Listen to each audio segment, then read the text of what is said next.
Hi, I'm Tyson Franklin, and welcome to this week's episode of Podiatry Marketing. With me, as he is every week, is Jim McDannald, aka Big Jim Mac. How you doing today, Jim?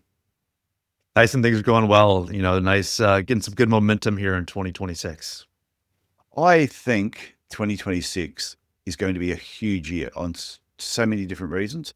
A lot of podiatrists I spoke to towards the end of 2025 who told me that they listen to this podcast, and some of them have actually started applying some of the stuff they've learned. So I think 2026 is going to be huge. For sure. I don't definitely agree. So what are we talking about today? What's your topic? Yeah, so I know that in the past in the Podiatry Legends podcast, you brought in some books. So this is my chance to bring in a book and talk a little bit about a book that's really kind of had a good impact not only on my professional life but also my personal life. It's something I think that I wanted to share with our audience, and that's this book called Essentialism. So today we're going to talk about what podiatrists can learn from the book Essentialism and kind of how it relates to running their practice and maybe a little bit how it kind of relates to their lives. That is a fantastic book. I have a copy. I haven't read it for a couple of years, but it's one of those ones that I have a stack. Yours is sitting there. Mine is, I could actually reach over and grab it. I have it sat in this stack of books that whenever I need some form of inspiration, that's one of the books I'll grab, just flick it open any page because I've scribbled all the way through it. So I'm looking forward to hearing your take on essentialism. Yeah, so it's one of those things where, like you mentioned, I go back to it probably every 2 to 3 years and just kinda like it's a great way to do a bit of a reset. It kinda it puts you in a good frame of mind, and we'll kinda get into why that is, but, if you ever felt like you've been pulled in like a dozen different directions, seeing patients you don't enjoy, saying yes to every opportunity, running on a treadmill, but, not really getting anywhere, this is the episode where this book and this episode is gonna be helpful for you. And it'll probably be one of those ones you'll go back and listen to it again. I find when you get set, when we're talking about topics like this, we'll probably cover so much in a short period of time, you'll go back and listen to it a few times. Yeah, we hope so. I mean, the subtitle for this book is "The Disciplined Pursuit of Less," which I think is really kind of clever. And it's not a podiatry book, but the principles apply perfectly to how podiatrists can design their practice and their career. Because here's the thing, you know, people didn't go through residency to kind of be burnt out and unfulfilled. I think this is like it's not really a self help book, but it's a book to give you perspective as far as what you say yes to, what you say no to. So today we're going to cover 5 lessons from essentialism that can change how podiatrists think about their practice, from the patients that they see to how they spend time and even maybe how they market the practice. Don't mind me for a sec. I just got this massive cramp in my foot at the moment. My God. Oh, Jesus. Plantar fascia is just cramped up. I'm there yet. I was waiting for you to pause. Okay. Wow. Sorry. No worries. Okay, so where are you going to start? Straight to point number 1? Yeah, so we'll jump in. Point number 1, I would say, is if you don't design your practice, someone else will. And what I mean by this is that here's something that most podiatrists they figure out too late. If you don't intentionally design your practice, it gets designed for you by insurance companies, by whoever walks through the door, by the last rep who sold you some equipment, by what the hospital down the street is doing. You wake up 10 years and realize, you're running a practice you never actually chose. So the book Essentialism really kind of says that the antidote to deciding in advance, what you want your practice to look like. So what patients want to see, what procedures you want to do, what days, your day should feel like overall. If you don't set that kind of agenda, everyone else will kind of set it for you. Yeah, I think that's a really good point. And I think a lot of podiatrists don't plan on what the direction is that they want to take their business. Like you said, they'll just take anyone that comes through. And if you keep doing that over a period of time, it just gets messy. And like you said, it's the pursuit of doing less, whereas a lot of podiatrists keep adding another layer on top of what they've already got there. And it just gets messy. Yeah, sometimes it's addition by subtraction, right? We can only do so many things. There's a nice little graphic in the book where it's like it lines up arrows, right? So it shows, like 15 different small arrows kind of lined up horizontally. And then they show like, if there's only 3 things or 4 things you can focus on, the kind of gains you can make, it's a nice kind of a visual that when I'm feeling like overwhelmed or I feel like I'm doing too much, sometimes reducing the amount of things, the kind of inputs you have can be of benefit. Without that kind of clear vision, it's people default a lot of times to saying yes to whatever comes their way because they, either they're not confident enough that they can live or have the practice they want to have. So this default yes behavior is kind of what leads to a lot of these, you don't, a lot of, to a practice you're not necessarily that excited about. You mentioned burnout and doing a lot, but I recently, like in December, January, went to the United States for a holiday. And I think sometimes when people, if you can sort of relate this to just like real life, you can go on a holiday and you can go somewhere and you can try and fit in 25 things that you're going to do when you visit a town, and you can run around and see all 25 of them, but like a Kentucky tour. And by the end of it all, you are so tired that it's just a blur. Or you can look at the 25 things that you could possibly do in a city, pick the top 3 and do them really, really well, and then come away. And when people say, how was your trip? You can go, oh, it was great. We did this, this, and this. And you probably get more out of it. So I think it's exactly the same with your practice. You can look at all those things where all the arrows are pointing, but just pick the main ones. No, I like that analogy. I think definitely whenever I go on a trip, I like to have those long times at a single place and really focus on the enjoyment of it, as opposed to, like you said, jumping around every 5 minutes, every hour, going somewhere different, running around like a chicken with your head cut off is no way to go through life. Like we talked about, like insurance panels, referral patterns, that's how he's always done it. Those things are going to kind of shape how you practice, or how your practice is shaped if you don't take, full control. So, the most satisfied podiatrists I know make deliberate choices about their ideal patient mix, their procedures, and the schedule. So, look at your patient mix. Is that what you want? Do you want more of a certain type of patient coming in the door? Find ways of making that happen, right? So, are you doing the procedures you want to do? Are you doing enough surgery? The things you're trained on, the things you enjoy doing, the things you're an expert in.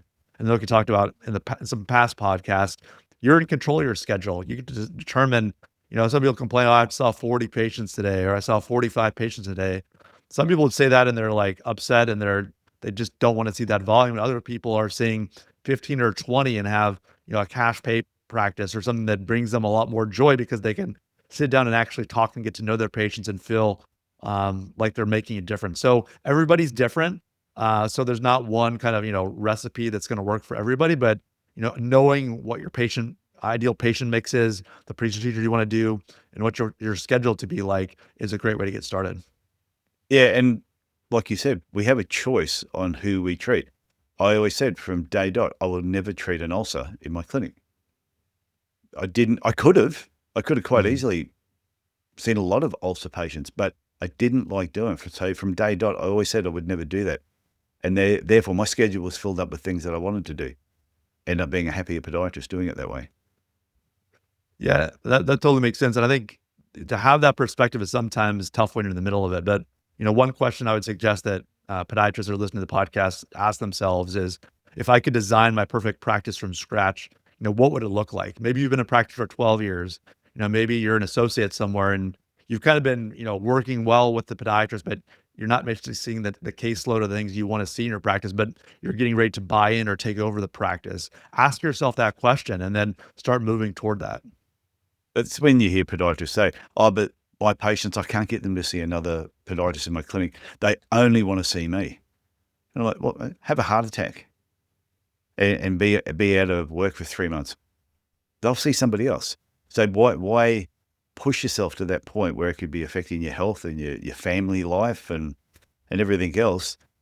To me, well, I love that thing. If you could actually picture what your clinic is going to look like, the perfect practice, it's not going to change overnight. But if you then break it down, what's a small change you can make each day, each week, each month, and over a period of years, you can have, I reckon, the practice of your dreams. Absolutely. So what's next? So next is trade-offs are real, in your schedule, your services, in your life. Podiatrists are problem solvers. When someone says you should, add wound care, or you should add, this type of insurance, or you should be on social media, your instinct is to figure out how to fit it in. But here's what Essentialism kind of taught me, and every time I read it, every yes is a no to something else. When you say yes to a packed schedule with no breaks, you're saying no to thinking time, for example. When you say yes to every insurance plan, you're saying no to the patients who pay out of pocket for better care. So trade-offs aren't failure; they're how you build practice that actually works for you. So there's no, like I said, there's a balance between those things. Yeah, well, when we had the practice, we used to treat a lot of Navy patients. We had a Navy base here in Cairns, so we used to get a lot of Navy patients sent to us. Problem with them, 50% of the time, they just wouldn't turn up. They were so inconsistent. They were no show. It was becoming a real problem. So I wrote to the Navy base and just said to them, you can keep sending your patients, that's fine, but if they don't turn up, I'm billing you anyway, regardless. So I started to do it. I just sent them a bill if they didn't turn up, so I didn't care. Eventually, they sent us a message and just said, if you continue to do that, we will find another podiatrist. And I said, go ahead, we're finished. And I ended it. Now, at the time, that was worth $60,000 a year to us, that contract that we had with them. Oh, wow. And everyone in the clinic's going, you sure you're just going to throw that away? I went, stuff them. I said, it's annoying. We got rid of them. I reckon we didn't notice them even being gone, because by them not being there, it just filled in with patients who did turn up. And then about 6 months later, they recontacted us and said, oh, we don't like the other podiatry clinic that we're using. Can we come back? We went, only if we can charge you if nobody turns up. And they went, oh, no, we can't do that. We said, well, don't worry about it. So we never saw them again. And we were happy with that. And the clinic went fine. It's a good story. Yeah. So we said no to them, and that allowed us to say yes to other opportunities. For sure. And I think there's definitely some, that's a good story about kind of trade-offs, right? You were willing to kind of trade that 60K for patients that actually show up. It made you feel better to see patients, to treat people, and not just have these people that are flaking out on you, leaving gaps in your schedule. So, one thing to consider is that you can't do everything well. We were foot and ankle specialists. We weren't brain surgeons. So we chose a career where we were specialized in something. If you're trying to do everything to everyone, it's going to lead to burnout and mediocrity. There's a reason why people specialize in things. So, and also realize that every decision has an opportunity cost. Like I said, it's a trade-off, whether it's your time, your energy, and your attention, they're all finite. So, we only have so many days left on this earth, right? It's like, how are you going to spend your life and your days and your time and your minutes, because you're trading them for something, right? So hopefully the type of work you're doing is something that brings you satisfaction, and you can provide excellent care for those patients, because that's what's important. So this applies, like I said, services you offer, insurances you accept, hours you work, and yes, even your marketing tactics. There's always trade-offs, with your marketing budget or the types of actions and efforts you're putting in. Scary thought when you said then we only have so many days left. I'm not trying to bum everybody out, but I know, but it's so true though. Like, depending on where you are, if you're just starting out in practice, you've had your own practice for 5 years, you might look, I've got another 30 years ahead of me, and you think you've got so much time, but that 30 years goes really, really fast. Believe me. And so I really think if you're going to be working for the next 30 years or 20 years, whatever it is, be doing more of what you like doing. Absolutely. That's a great point. You got to do the work you love. Otherwise, it feels like wasting time in a way. And a practical way to ask yourself a question to kind of get down to the nitty gritty here would be, what are you currently doing that you'd stop if you're being honest with yourself, right? Like, what stuff you just do not either enjoy or you're not the expert in. It's just not something you want to be doing. So be honest with yourself and ask, what are you currently doing that you should stop? And that time can then be used for stuff that you're excited about and you can do well in. So I think that's a really, really important question that people should take the time to ask themselves. And we've spoken about it before, where I think podiatry practices should evolve over a period of time. When you first open up the doors, heaps of bills. I totally understand. You'll see everybody that comes in. The guy with one leg or no legs, got a big, an ulcer on his stump. You will see anybody because you have bills to pay. But I do think as time goes on, you need to ask that question. If you could stop one thing, what would it be? And stop doing it. And then That's great. that you'll be surprised. It will fill up. And then pick another thing that you don't want to do anymore and just keep working on it over a period of time. And once you find that one thing, it's you can build your practice around it. That's kind of the next point. And this kind of leads into my, we've talked about niching down and being seen as the expert in a very specific type of podiatry. So, what do you want to be known for?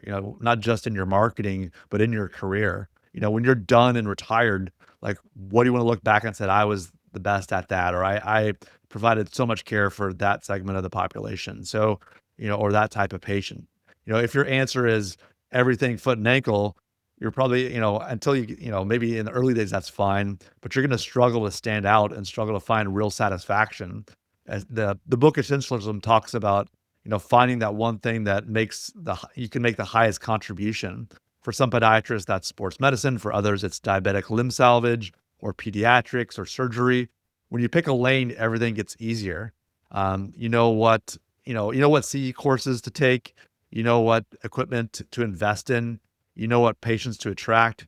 You stop being a commodity and start becoming something meaningful. So, we've talked about niching down in the past, but this book explains it in ways and describes it in ways that are very relatable as well, that I think gives people a bit of confidence about that niching down principle we've talked about in the past.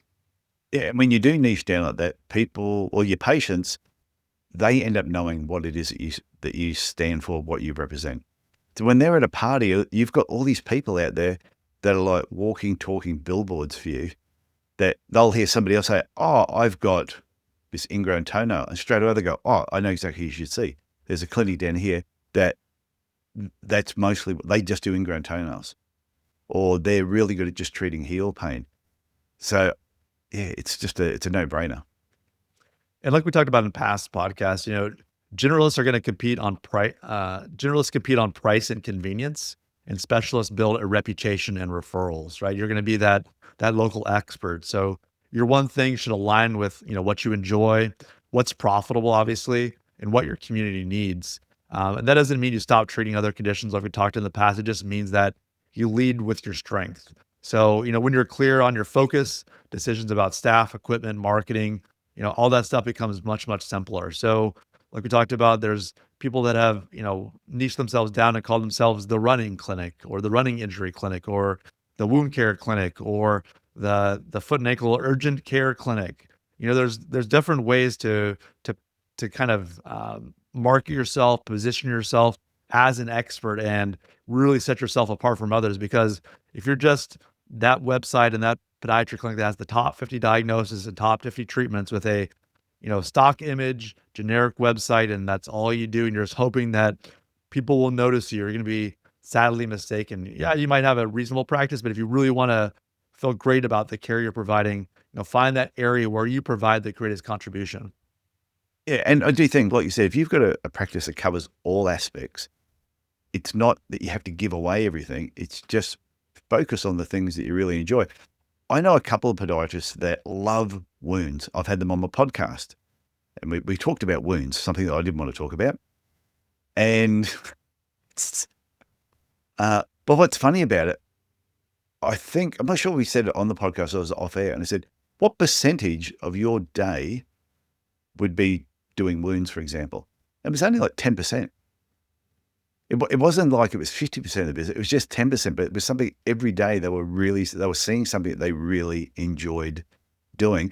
And then they let everything else fall around what it is they really wanted to do.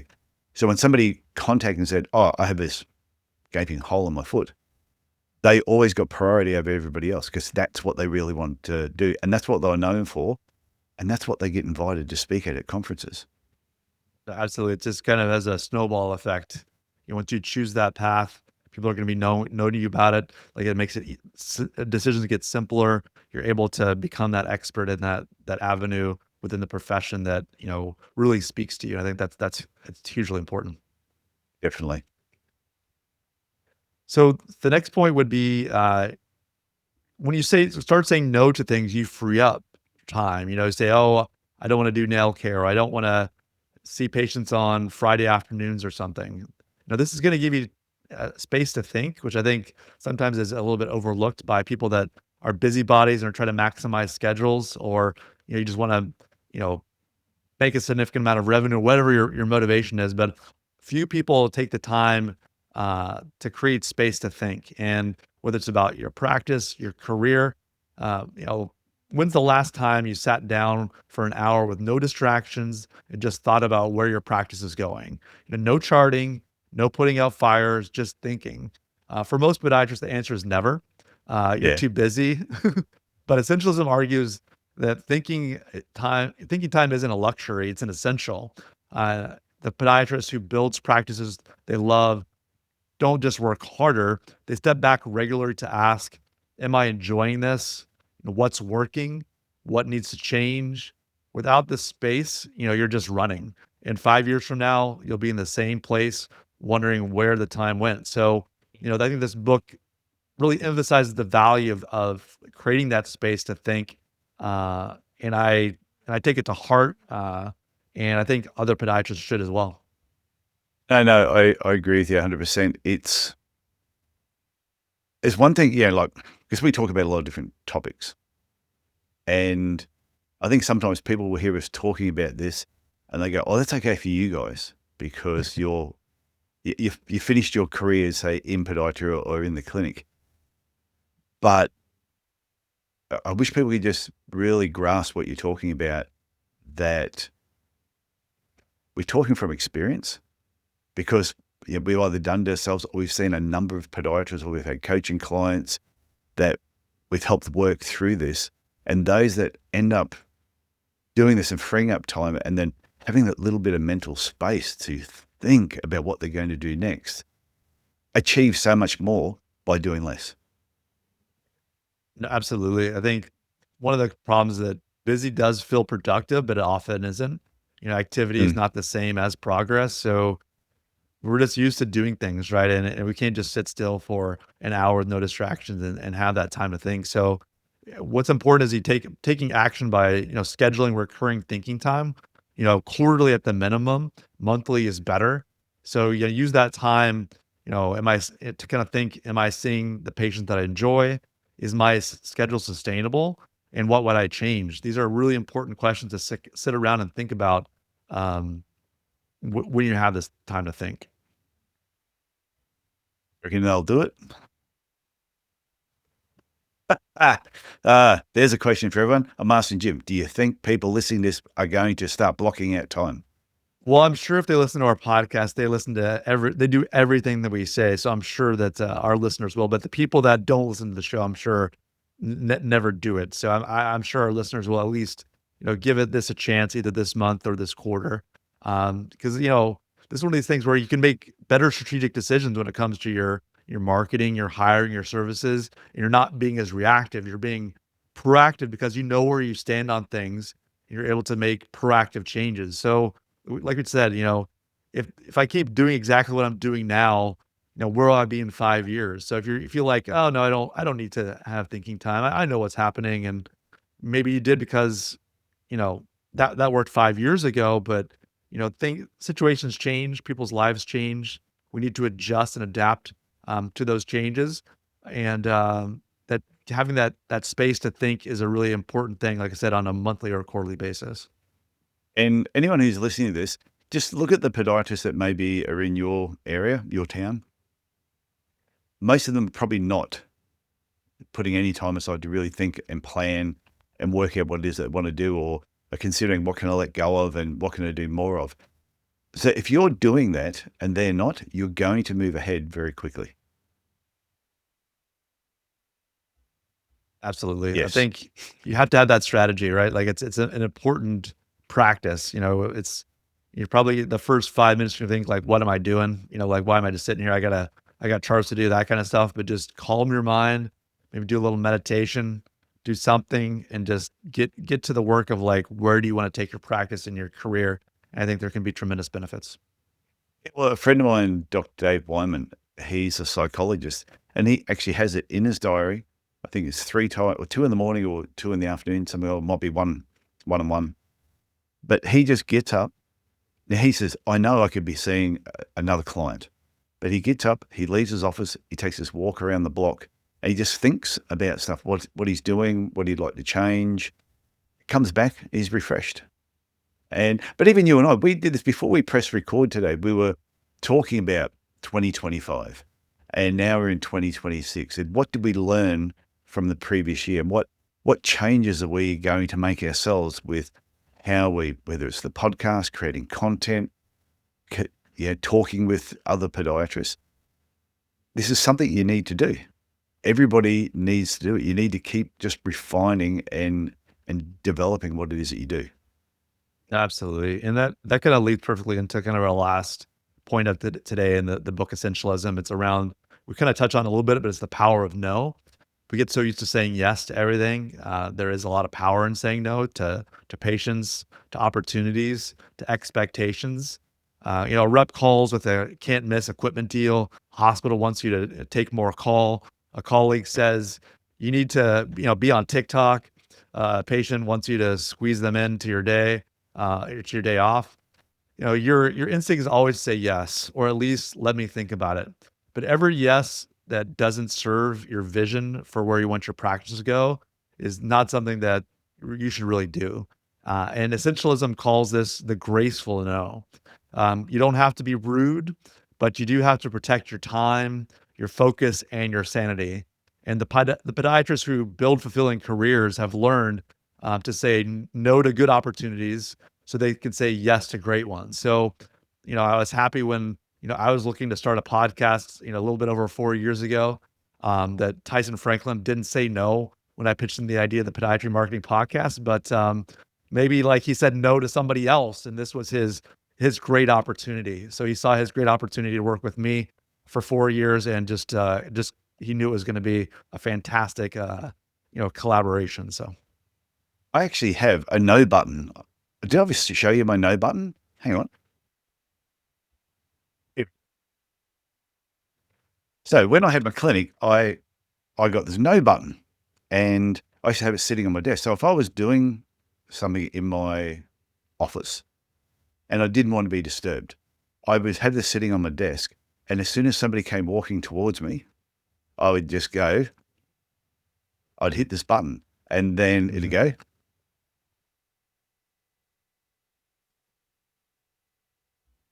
And that sounded like Homer.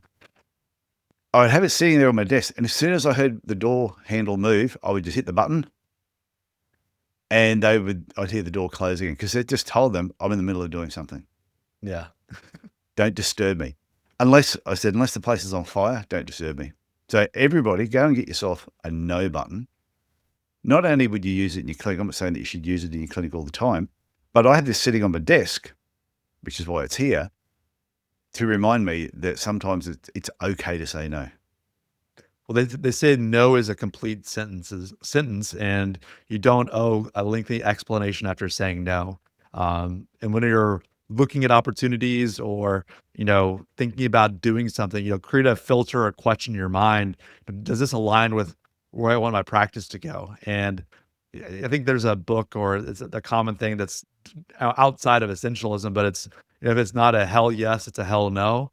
I think he refers it as the offer of this book is more like, if it's not a clear yes, it's a no. But that's something to consider, because this is going to apply to insurance contracts, patient types, marketing tactics, speaking opportunities, everything. So, you can write out a script, or you can kind of get things figured out where that your kind of common line can be something like, thanks for thinking of me.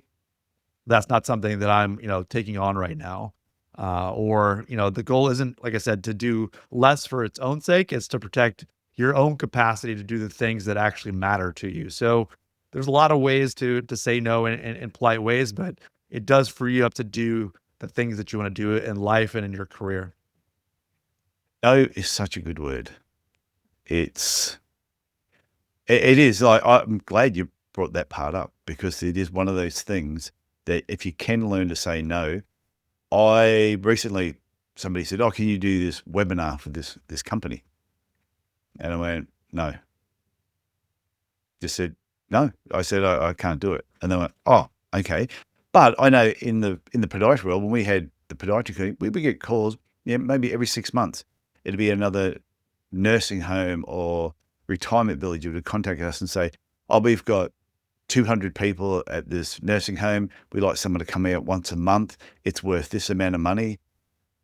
And I would just stop them halfway. No, it's not something we'd be interested in. And I'd hang up the phone. And everyone in my clinic, all the other podiatrists are going, thank you for saying no. Because they didn't want to do it either. But I know some employers will go, oh yeah, I'm going to layer that on top of what we're already doing. And I'm going to figure out which employee is going to go and do that work because I don't want to do it. And then they wonder why everybody gets unhappy in the clinic. So learn to say, there we go. Oh yeah, there's a bit of sound effects. Yeah, so let's recap the kind of 5 lessons from Essentialism for your podiatry practice. Number 1, if you don't design your practice, someone else will. Either be insurance companies, patients, or circumstances will set your agenda. Number 2, trade-offs are real. Every yes is a no to something else, so choose wisely. 3, find that one thing and build around it. Focus, create satisfaction and differentiation. 4, create space to think. Strategy and career satisfaction requires stepping back from the daily grind and really just letting you figure out what it is you want to do and ask yourself lots of good questions. And the 5th and final one, learn to say no gracefully. Protect your time and energy for what actually matters to you. So, those are kind of the important things. Here's what people can do this week, right? Like an action step, like you said, are people really going to do it? Well, here's the action step that our good listeners are going to take. So yes, block out 30 minutes on your calendar, no phone, no charts. Just think about this question. What would my ideal practice look like in 3 years? The patients I see, the procedures I do, the hours I work, how I feel at the end of the day. Write that down, and that's kind of your first assignment and kind of starting point as far as spending a little time thinking about things and what's essential and what's the trivial things and practice in life that you can kind of get rid of. Can you repeat that question? I want them to hear it again. Sure. The question is, what would my ideal practice look like in 3 years? The patients I see, the procedures I want to do, the hours I work, and how I feel at the end of the day. So write that down. And like I said, that's the starting point. So you can start making this a monthly or a quarterly habit. Write them down myself. And one other thing, they're good questions. They're good questions. If this episode resonated, everyone check out the book. It's available at Amazon or whatever bookstores. It's still in print. But if this episode resonated with you, share with a colleague who might be feeling a little bit stretched too thin. Sometimes the best advice isn't do more, it's do less but better, which is kind of like do less but better is one of those mantras of this book. So, if you share the podcast, the Podiatry Marketing Podcast, with a colleague, maybe this episode specifically, it'll help them in ways that you can never have imagined. So we appreciate the people that listen and share what Tyson and I are doing here together. If anybody ever needs any help with any of this type of stuff, please just reach out to Jim or myself. We do the podcast because we enjoy talking each week. We like hearing our own voices, but we also like sharing this information, helping the podiatry profession get stronger. But if you need any help with this, please just reach out to us. Absolutely. Okay, Big Jim, anything else before we wrap up? No, I think we're good, Tyson. Okay, I look forward to talking again next week. Sounds great. Okay, bye. Bye now.